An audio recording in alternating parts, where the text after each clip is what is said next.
주님께서 여러분과 함께 요한이 전한 거룩한 복음입니다. 주님 영광 받으소서. 그때 예수님의 제자들 가운데 많은 사람이 말하였다. 이 말씀은 듣기가 너무 거북하다. 누가 듣고 있을 수 있겠는가? 예수님께서는 제자들이 당신의 말씀을 두고 투덜거리는 것을 속으로 아시고 그들에게 이르셨다. 이 말이 너희 귀에 거슬리느냐? 사람의 아들이 전에 있던 곳으로 올라가는 것을 보게 되면 어떻게 하겠느냐? 영은 생명을 준다. 그러나 육은 아무 쓸모가 없다. 내가 너희에게 한 말은 영이며 생명이다. 그러나 너희 가운데에는 믿지 않는 자들이 있다. 사실 예수님께서는 믿지 않는 자들이 누구이며 또 당신을 팔아넘길 자가 누구인지 처음부터 알고 계셨던 것이다. 이어서 또 말씀하셨다. 그렇기 때문에 아버지께서 허락하지 않으시면 아무도 나에게 올 수 없다고 너희에게 말한 것이다. 이 일이 일어난 뒤로 제자들 가운데서 많은 사람이 되돌아가고 더 이상 예수님과 함께 다니지 않았다. 그래서 예수님께서는 12 제자에게 너희도 떠나고 싶으냐 하고 물으셨다. 그러자 시몬 베드로가 예수님께 대답하였다. 주님, 저희가 누구에게 가겠습니까? 주님께는 영원한 생명의 말씀이 있습니다. 스승님께서 하느님의 거룩하신 분이라고 저희는 믿어왔고 또 그렇게 알고 있습니다. 주님의 말씀입니다. 그리스도님 감사합니다. 참 예수님. 또 낮 때는 뜨겁습니다. 아이고. 그래도 기후가 변화되고 있다는 것은 아침 저녁으로도 느낄 수 있고 하여튼 그렇게 덥더니 시간은 또 흘러서 가을이 또 그렇게 오고 있는 것 같습니다.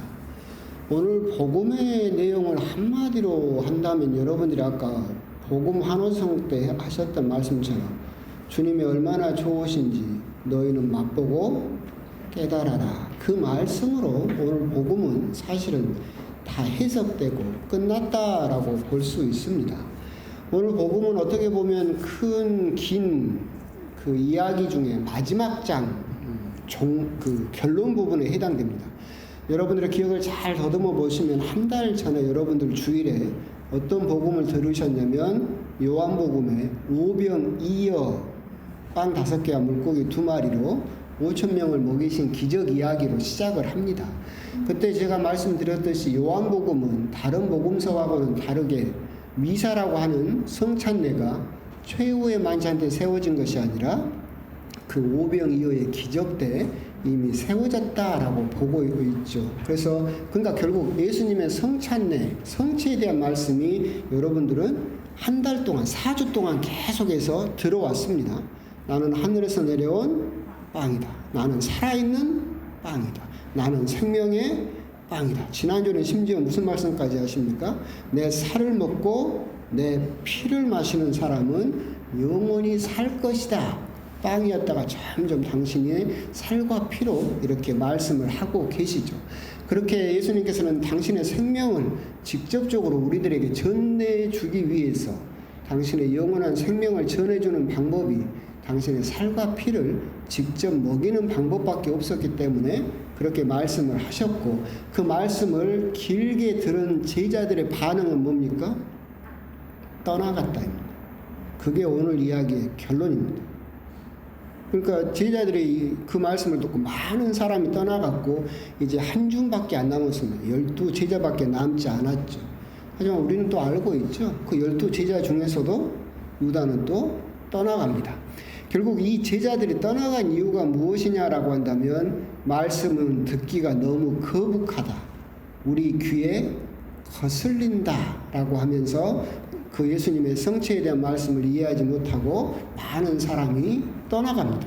결국 이 이야기의 결론은 예수님께서는 당신의 생명을 그렇게 전달해주고 싶어 하시지만 많은 사람들은 이것을 받아들이지 못하고 떠나버렸다라고 하는 것이 예수님 말씀의 또 이 이야기의 결론이기도 하고, 결국 이 유다인들이 떠난 이유는 어떤 영적인 이유로 떠난 게 아니죠. 영원한 생명을 갖고 싶어서, 구원을 갖고 싶어서, 영적으로 메말라서 기도가 더 필요해서 하느님을 떠나는 사람은 없습니다. 다 육적인 이유로 떠나죠. 귀에 거슬려서, 듣기가 거북해서. 똑같은 이야기가 지금 우리들에게도 일어나고 있고, 이 질문은 예수님께서는 우리들에게도 똑같이 하고 계시는 겁니다. 여러분 역시도 한 달 가까이 예수님의 성취에 대한 말씀을 들었어요. 듣고 예수님이 여러분에게 물어봅니다. 너희도 떠나고 싶으냐? 너희들은 과연 어떤 선택을 하겠느냐라고 하는 질문을 우리들에게 하고 계시고, 여러분들은 이 예수님의 질문에 대답을 해야 됩니다. 근데 우리들도 곰곰이 생각해 보면 정말 많은 신자들이 하느님을 떠나고 예수님을 떠나고 성당을 떠납니다. 근데 대부분 아까 말씀드린 바와 같이 하나님을 떠나는 대부분의 이유는 뭡니까? 육적인 이유라고 그랬죠. 우리 신자분들도 대부분 다 그렇게 육적인 이유로 떠납니다. 저 신부 꼴보기 싫어서, 또는 저 신자 마음에 안 들어서, 맨날 돈 내라고 해서, 아이고 뭐가 마음에 안 들어서, 그러면서 우리들은 하나님을 떠납니다. 육적인 이유. 영적으로 메말라서 기도가 필요해서 하나님을 더 알고 싶어서 하나님을 떠나는 사람은 없습니다. 그런 제자들과 우리들에게 예수님께서 하신 말씀이 뭡니까? 영은 생명을 준다. 그러나 육은 아무 쓸모가 없다. 이 말씀은 무슨 말이냐면 너희들이 하나님을 떠나는 그 이유는 너희들에게 생명을 주지 못한다.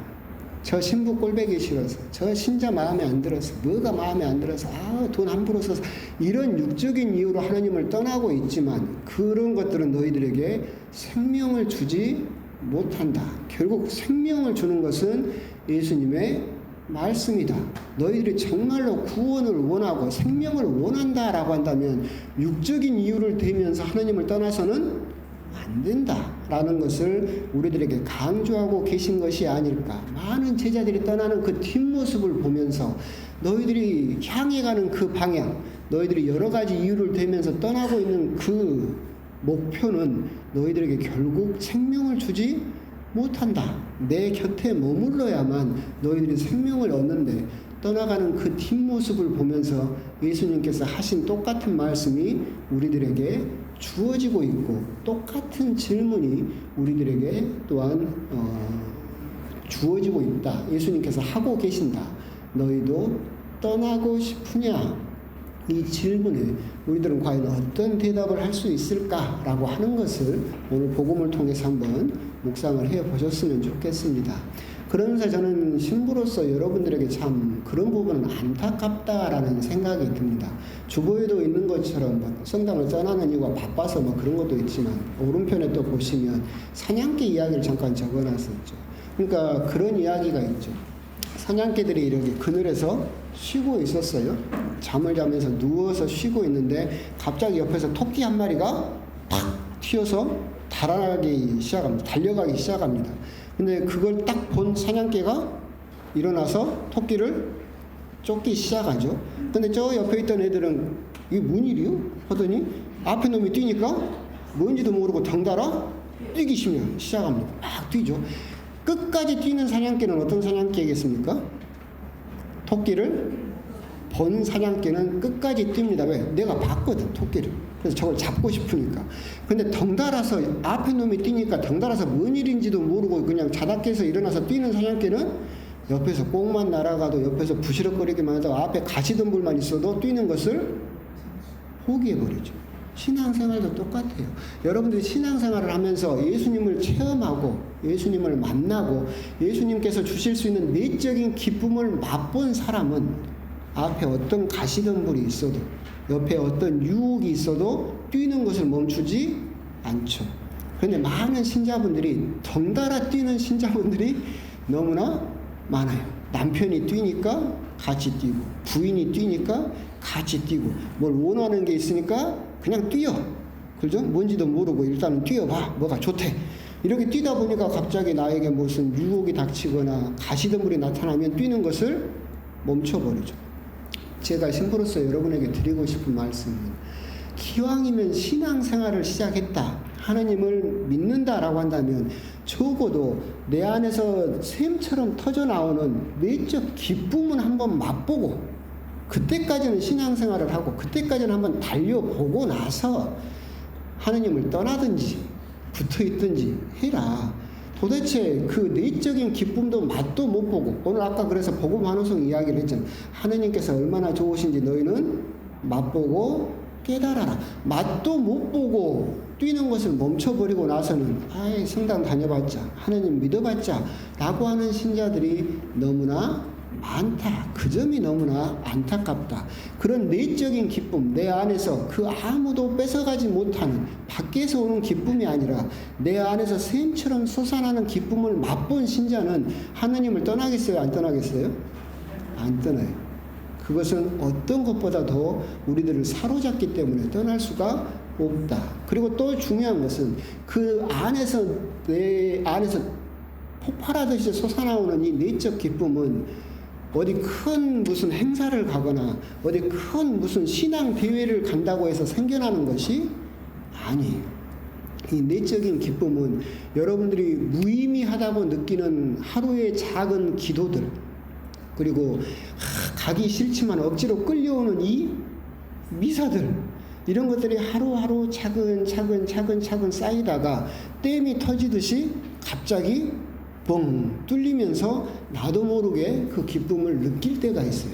그냥 외적인 행사나 큰 신앙 대회를 통해서 느끼는 감동은 그냥 일시적이고 휘발적인 것이고 그냥 도파민의 그런 감동일 뿐이지만 나 일상 삶 안에서 이걸 해서 무슨 의미가 있어요? 라고 하는 작은 기도들, 작은 선행들, 작은 희생들, 미사 이런 것들이 차근차근 쌓이게 되면 갑자기 내가 의식하지 못하는 순간에 댐이 터지듯이 터지면서 누구도 뺏어가지 못하는 전율, 내적인 기쁨을 맛보는 때가 오게 된다. 그 기쁨을 한번 맛볼 때까지 우리들도 한번 달려볼 필요가 있지 않을까. 그러면 너희도 떠나고 싶으냐? 라고 물으셨을 때 사도 베드로가 했던 그 대답을 우리도 할 수 있다. 제가 누구에게 가겠습니까? 그 기쁨을 주신 분과 함께 살겠습니다. 라는 대답을 할 수 있게 될 것이다.